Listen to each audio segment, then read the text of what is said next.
pa, meron po tayong nakitang balita na kung saan, ayon po dito sa News 5 Everywhere, eto daw pong si House Speaker Martin Romualdez nagtungo daw po sa palasyo para makipagpulong daw po kay PBBM mga kababayan. So ngayon, may nakalagay pa nga dito na papalitan etong si Romualdez. So ngayon, ito, pakinggan po natin etong nakita nating balita galing po sa News 5 Everywhere. I-play na po natin mga kababayan.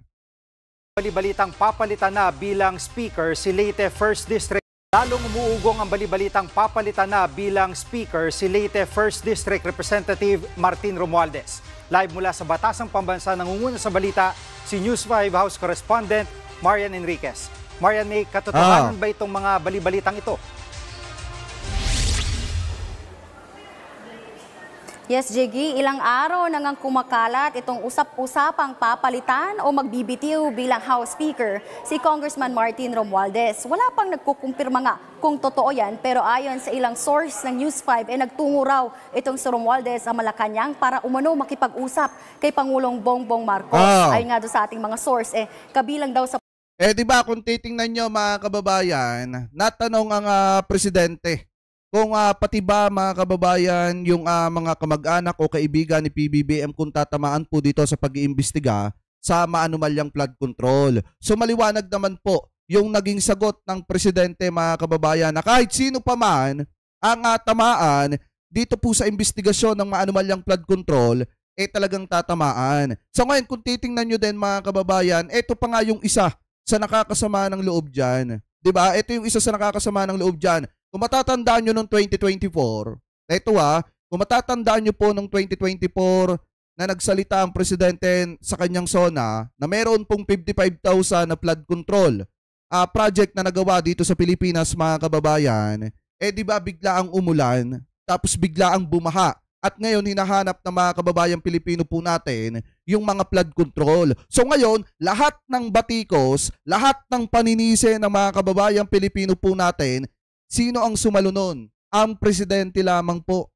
Si PBBM lamang po mga kababayan ang sumalo nun. Walang taga-Congress, walang taga-Senate na nagbigay man lang ng komento mga kababayan patungkol sa mga nangyari na mga flood control kung bakit nagkaroon ng matinding pagbaha noong 2024 mga kababayan. So ngayon, ang presidente lamang po mag-isa ang sumalo, lahat ng batikos, lahat ng masasakit na salita ng mga kababayang Pilipino po natin, si PBBM lamang po mag-isa ang sumalo. So ngayon kung titingnan nyo mga kababayan, nakakalungkot lang isipin na habang tumatagal itong investigasyon ng maanumalyang flood control, nakikita po natin kung sino po ba yung mga nasa sa likod at nakinabang ng mga pera na dapat po ay ginamit sa pagpapaganda at pagpapagawa ng mga flood control. Kita nyo naman po yung mga pangalan na nagsisilipana at naglalabasan. Hindi lang mga kontraktor, hindi lang mga tauhan ng DPWH, kung hindi,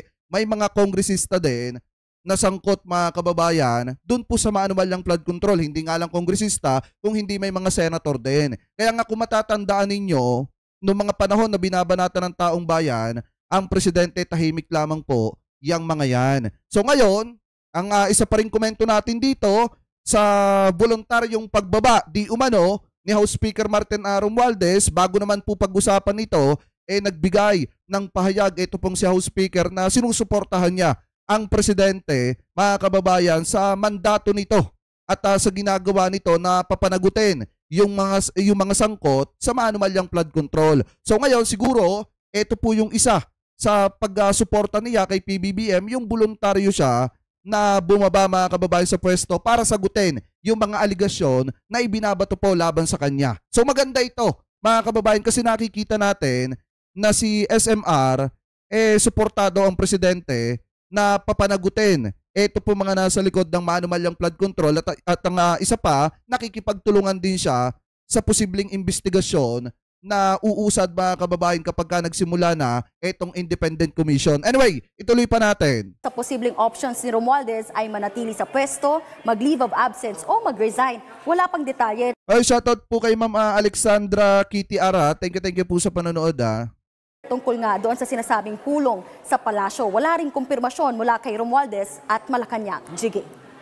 At Marian, dun sa source mo, no, nabanggit ba niya kung bakit kailangan pang konsultahin ni Romualdez si PBBM gayong may separation of powers naman sila? Jiggy, hindi nga malinaw kung ano ba talaga mismo yung pakay ni Romualdez sa pagpunta niya sa palasyo. Pero malinaw naman din na may separation of powers yung ehekutibo at legislatibo. May paliwanag naman si Navota City Representative Toby Chanco kung bakit kailangang konsultahin si Pangulong Marcos tungkol sa liderato ng Kamara. Pakinggan natin ito. Alam naman natin realidad ng speakership, di ba? Wala naman yung pinaka-importanting numero, wala naman dito sa loob ng House of Representatives. Let's accept that fact. The most important vote is not inside the House of Representatives, di ba? Where is it? Hindi, it's out of respect. Di ba walang gagalaw dito because out of respect doon sa Malacanang. Di ba? So, yun yun naman iniintay ng lahat, di ba? Kung ano yung, siyempre lahat naman kami, we are supportive of the President. At Marian, sino daw ang pinakamatunog base sa naririnig mo dyan sa Kamara na pwede si Boji pumalit Day kay Romualdez? Jiggy, ay nga dun sa ilang source, kabilang dun sa mga matunog na maaring pumalit kay Romualdez kung sakali ay si Isabela 6th District Representative at House Deputy Speaker Faustino Boji D. Kapartido ni D. si Pangulong Marcos sa Partido Federal ng Pilipinas. Lumulutang din yung pangalan ni na House Deputy Speaker Ronaldo Puno at Bataan 2nd District Representative Albert Garcia na pareho pong taga-National Unity Party. Kasama nga rin sa umunoy matunog na magiging speaker ay si House Senior Deputy Speaker at Quezon Representative J.J. Suarez, wala naman sa lakas CMD na kapartido ni Romualdez. Jiggy. At meron ka bang napapansin na kakaiba sa sesyon ng Kamara kanina? Jiggy, napansin natin kanina nga na nag-resume tapos biglang nag-suspend yung sesyon kanina. Pagbalik, mabilis din itong natapos. Hindi nga umabot do sa 20 minutes yung sesyon at bukas raw sila babalik alas 3 ng hapon. Yan muna ang latest dito sa Kamara. So yan yung mga matutunog na pangalan, mga kababayan, ha? Yung congressman ng Isabela, mga kababayan, tapos congressman ng Quezon Province, tapos etong congressman ng Bataan. Ang nakakalungkot nga lang dito, mga kababayan, kung titingnan nyo, wala dyan sina Albi Benitez. Yan po yung mga nakikita natin talaga na pwedeng sumunod sa yapak nito pong si House Speaker Martin Romualdez bilang Speaker ng Kamara. Pero bagamat ganun pa man, mga kababayan, kung ano man ang kalabasan nito, naniniwala tayo na dapat para sa bayan yung kanilang ipinaglalaban, hindi para sa kung kanino man. So ngayon, kung titingnan nyo, bukod pa po sa balitang yan, may isa pang balita tayo nakita galing po dito sa Bilyonaryo News Channel, mga kababayan, na sa gitna daw ng umuugong na House COP, Speaker Martin Romualdez plano na umanong mag-leave of absences, mga kababayan. So ngayon, pakinggan po natin etong nakita nating balita galing po ulit sa Bilyonaryo News Channel. I-play na po natin. Is he on his way out? Tumitindi ang usapang papalitan na daw si House Speaker Martin Romualdez. Ayon sa source ng Bilyonaryo News Channel, bababa raw sa pwesto si Romualdez para pahupain ang tensyong dulot ng lumalalang flood control scandal. Diba? Nilinis na rin umano ang kanyang opisina sa Kamara. Ayan baka sabihin ng iba, fake news tayo Ayan mismo galing sa Bilyonaryo News Channel, mga kababayan, na bababa sa pwesto itong si House Speaker Martin Romualdez para pahupain po yung issue ng lumalala at umuugong na flood control, mga kababayan, or yung or yung mga anomalya sa issue ng flood control. Kasi nga, aminin man nila or hindi, nadawit po talaga ang mga pangalan nila. Bagamat walang solido na mga ebidensya itong mag-asawang Diskaya, gaya nga po ng sabi ko sa inyo, much better sagutin na lamang po ni House Speaker yan at harapin na lamang po niya. At napakagandang hakbang po nito na di umano'y voluntaryo siyang bumaba para masagot niya yung mga accusation na ibinabato po sa kanya. Kasi alam nyo ba, sa totoo lang, mga kababayan, kung mananahimik lang sa isyong ito si House Speaker, alam nyo naman yung mga didishit, makikitid utak ng mga yan. Gagawa ng iba't ibang kwento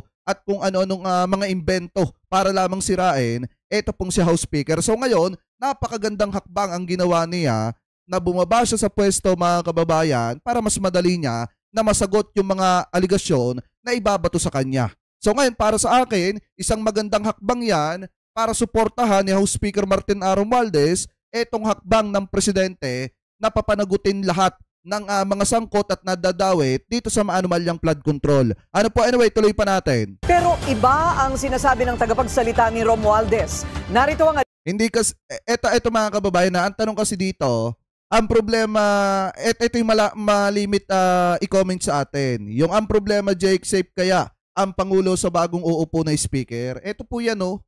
Yung possible na speaker na pumalit kay House Speaker Martin R. Romualdez, matalik niyang kaibigan at kaalyado ng presidente sa Partido Federal ng Pilipinas. Yan po mga kababayan. Yung possible na pwedeng pumalit kay House Speaker Martin R. Romualdez. Kasi sabi dito sa politika, basahin natin Martin Romualdez to go on leave.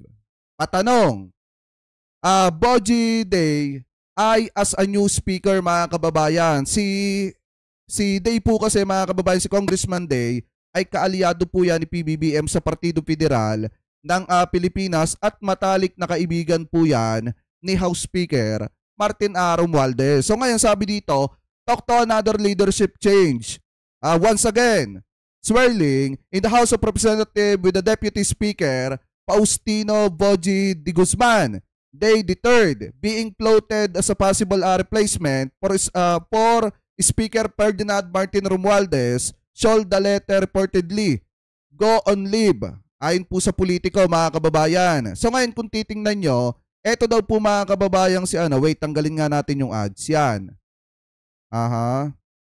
Sabi dito, Ann Scooper said, Day, a veteran lawmaker representing Isabela 6th District, is being quietly positioned as a speaker. However, Malacanang is said to be cautious, viewing Day as still closely aligned with Romualdez despite growing charter about session, mga kababayan. So ngayon, succession. So ngayon, kung titingnan nyo mga kababayan, siya po yung nakikita na posible na pumalit po kay House Speaker Martin Romualdez bilang Speaker ng Kamara. Ano po, dahil bukod sa kaalyado po ni PBBM, nakikita din naman po natin na matalik na kaibigan po yan ni House Speaker Martin Romualdez. So ngayon, eto mga kababayan, sa politiko po nang galing yan. So ako, naniniwala ako dito mga kababayan na pansamantala lang yung pagbaba sa pwesto ni House Speaker Martin Romualdez at possible mga kababayan, pagka natapos naman niya etong mga aligasyon na ibinabato sa kanya, baka maging speaker pa ulit siya sa Kamara. Ano po, so ngayon kung titingnan nyo, yan po yung lumilitaw na pangalan ngayon, galing po yan sa politiko. Hindi pa yan galing mismo sa atin galing po yan sa politiko. So ngayon balik tayo dito sa bilyonaryo. Agenda report ni Mavic Trinidad Dangabante, live nag-uulat mula sa House of Representatives. Mukhang umiinit ang marites dyan sa House. Mavic, ano na ang latest? Corina, tila walang katapusang pag-ugong ng mga balitang pagpapatalsik kay Yes, Isabela po is also Ilocano province. Yes. Diba?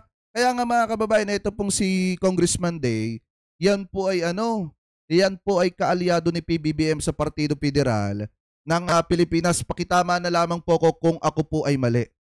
And in the same time, ito pong si Day na yan mga kababayan ay matalik na kaibigan ni House Speaker Martin Romualdez. Kaya nga po nang sinasabi ko, ako ay mas nagtitiwala mga kababayan sa hakbang na ginagawa ngayon ng administrasyon ni PBBM at sa hakbang na ginagawa ng presidente.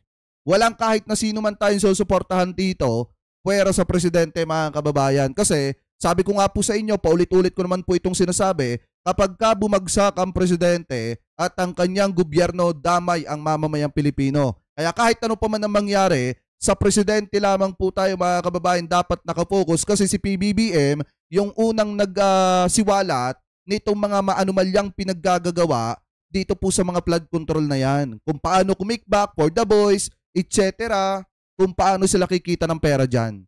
So ang presidente po ang naglakas ng loob na manguna dyan para malaman ng taong bayan yung kabulukan na sistema na nangyayari dyan po sa issue ng flood control. Anyway, tuloy pa natin. House Speaker Martin Romualdez, muli na naman itong gumawa ng ingay dito sa Kamara ngayon. Sabi dito, ang Dayclan, malapit talaga yan sa Marcos, lalo malapit talaga sa Marcos yan, lalo na si Faustino Day, senior. Di ba? Yung araw at may nakuha pa tayong impormasyon na naglinis ng araw umano itong si House Speaker ng kanyang opisina.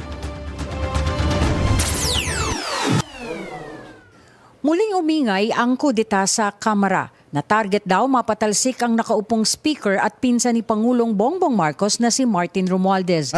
Kita sa video na ito ang tatlong kongresistang nag-uusap habang nasa sesyon ng Kamara. Silang tatlo ang ilang beses nang lumulutang na pangalan bilang mga contender sa House Speakership. Pero mukhang may sariling sesyon sina Bacolod Representative Albi Benitez, Navotas Representative Toby Tiangco at Cebu Representative Duke Frasco. Marami tuloy ang napaisip kung ano nga kaya ang niluluto ng tatlong ito. Pero kung ano man daw ang pinaplano ni na Benitez, Tiangco at Frasco, tila hindi ito banta kay Romualdez. Nanindigan ng liderato ng Kamara na buo pa rin ang suporta ng mga kongresista kay Romualdez. Sabi ng dating congressman at ngayon tagapagsalita ni Speaker na si Robert Ace Barbers, 70% ng Kamara ang nasa panig pa rin ni Romualdez. Paano ka naman at bakit ka naman magre-resign kung 90% o mahigit 90% ng kasamahan mo sa Kongreso ay sumusuporta sa iyo, di ba? Pangalawa, anong dahilan para bumaba? Alam mo, isa sa mga vulnerabilities ng isang politiko, lalo higit isa sinabi nila yan sinasabi nila yan. kang speaker, ito mga intriga at mga mga marites. Alam nga naman gawin nating basihan yung marites para tayo bumaba sa pwesto. Pero kung suportado nga ng Kamara si Romualdez, ano kaya ang dahilan ng umano'y planong pag-leave of absence ng House Speaker? Bukod daw kasi kina Benitez, Tiangco at Frasco, maging si Deputy Speaker Faustino Boji D ay lumulutang din na papalit sakaling mag-LOA si Romualdez. Pero sa apat na contender, wala pa raw ni isa sa kanila ang may sapat na numero o suporta mula sa mga kongresista para mamuno sa mababang kapulungan. Sa isang text message, kinukwestiyon ni Benitez ang planong leave of absence ni Romualdez. Kasi wala talaga mga kababayan sa rules ata ng Kamara yung ganyan. Yung leave of absences ng isang speaker. Ang pagkakaalam ko, wala po yan sa rules ng Kamara ha. Pakitama na lamang po ako kung ako po ay mali. Anyway, tuloy pa natin. Hindi raw ito mangyayari, maliban na lang daw kung papalitan o hindi ang taong nasa posisyon. Tama. Sa kabila ng kalituhan, kung may kudita nga sa Kamara, isang kongresista naman ang kumpiyansang siya na ang papalit kay Speaker Romualdez. I'm going to take Speaker Romualdez's speakership and I hope... Ito malaki tama nito sa ulo mga kababayan. Sa totoo lang, tuwan-tuwa siya na pinupuri siya ng mga didisit. Akala ata niya natutuwa sa kanya yung mga taga-suporta ni Sara Duterte. Hindi alam na ginagamit lang siya nitong mga didisit na ito para guluhin yung liderato ng Kamara. Sa tingin nyo ba, sino ba susuporta dito para maging speaker ng Kamara? Di ba, kung yun nga kanyang lugar, hindi niya magampanan ng maayos yung kanyang tungkulin doon.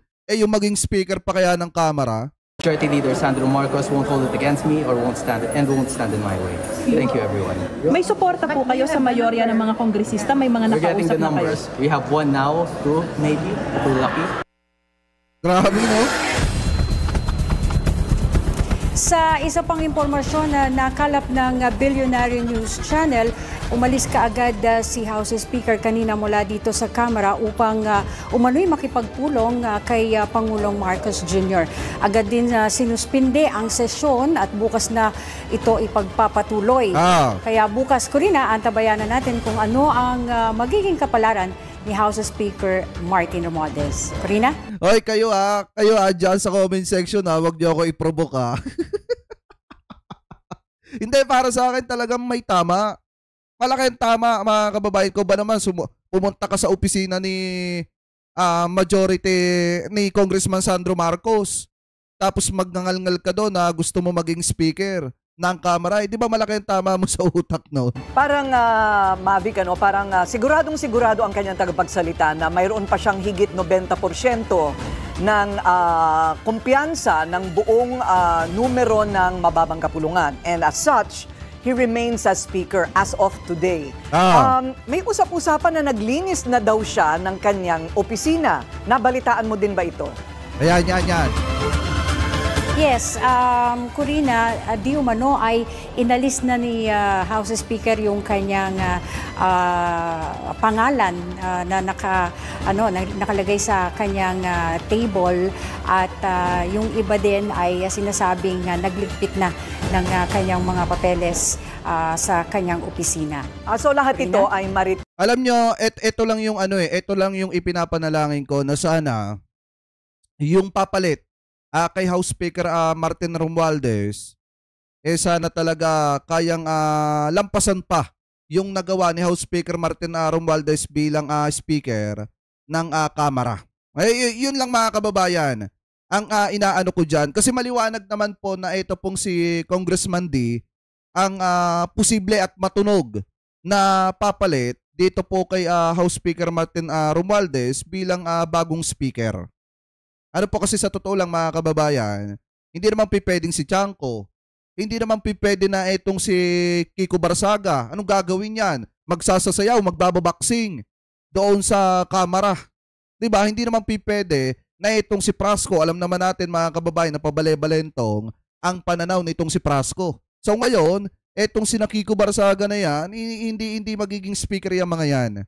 Lalo na, at ngayon pa lang nakikita nyo na talagang may problema. Ano po, may problema.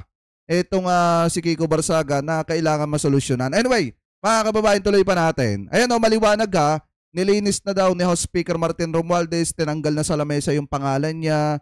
In the same time, yung iba mga gamit niya, mga kababayan, nilinis na niya. So ngayon, ituloy pa natin. Test pa lamang. Hindi natin nakita sa sarili nating mga mata kung talaga nagliligpit na si House Speaker. Yes. Hindi tayo nabigyan ng pagkakataon na yes, Corina. Hindi tayo nabigyan ng pagkakataon na makapunta, makatungo dun sa kanyang opisina. Actually, talagang wala namang nakakapasok sa kanyang opisina. Maliban dun sa mga nagsasabi nga from outside forces na talagang nagligpit na siya ng ilang mga kagamitan mula sa kanyang opisina. Saan galing, Mavic, yung leave of absence? Kasi yun din ang tanong ko Is there such a thing as a leave of absence for a House Speaker? Ang sabi kanina ni Congressman Albi, who is a contender, no such thing. Ano ba talaga ang nasa rules ng pagpapalit ng isang speaker? Actually, Corina, ngayon lang din naman daw nila narinig yung leave of absence na yan mula dito sa sa Kongreso. Pero kanina sa isang panayam kay Congressman Toby Tiangco, hindi man niya kinonfirm at hindi rin naman niya dininay na talagang may plano atang mag-leave of absence si House Speaker Romualdez, at kung sakasakali daw niya ay na mag-leave of absence si Romualdez ay si Congressman Bogie D talaga ang... Sabi dito, anong tingin nyo kay Congressman Ronnie Puno? May tiwala ba kayo? Sa akin, hindi ko pa kasi siya mga kababayan totally Sabagay, kababago pa lamang naman ng 20th Congress. Mahirap pa magsalita sa ngayon. Susunod o papalit sa kanya. At ayon pa kay Congressman Tiangco, sabi dito ni Liwan 0277, kung si Bogie D, wow, mabait sila. Nasubukan ko nang humingi ng tulong sa Capitol namin sa Iligan, Isabela. Ayan Medyo umaatras na siya sa laban bilang contender nga sa House Speakership dahil hanggang ngayon inamin niya na wala pa siyang numero o mga kongresistang sumusuporta para siya ay pumalit bilang House Speaker. Okay, maraming salamat, Mavic Trinidad ng Abante, live mula sa House of Representatives. Ayan, mga kababayan maliwanag naman po na ayon po dito sa Billionario News Channel, posible na ito pong si House Speaker Martin Romualdez mapalitan, mga kababayan, bilang speaker. And sa akin naman, ang pananaw ko dyan, good choice yung ginawa po niya na pagbaba sa pwesto habang umiinit etong balita ng pagkakasangkot po niya, mga kababayan, pagkakadawit niya sa isyo ng maanumalyang flood control. So ngayon, mas may kakayanan na po siya para sagutin yung mga ibinabato sa kanyang aligasyon at yung mga ginawang isyo ng mag-asawang Diskaya.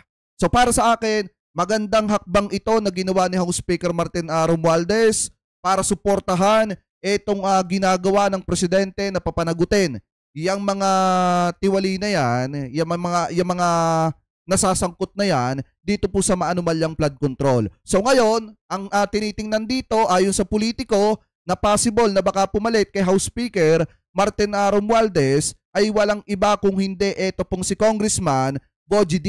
Mga kababayan, siya po yung nakikita na pipwede na maging kapalit, mga kababayan, ni House Speaker Martin Romualdez. Bukod sa matalik na kaibigan ni House Speaker, malapit na kaalyado ni PBBM. Lalo na't kasama po ata ni PBBM ito sa Partido Federal, mga kababayan, ng Pilipinas.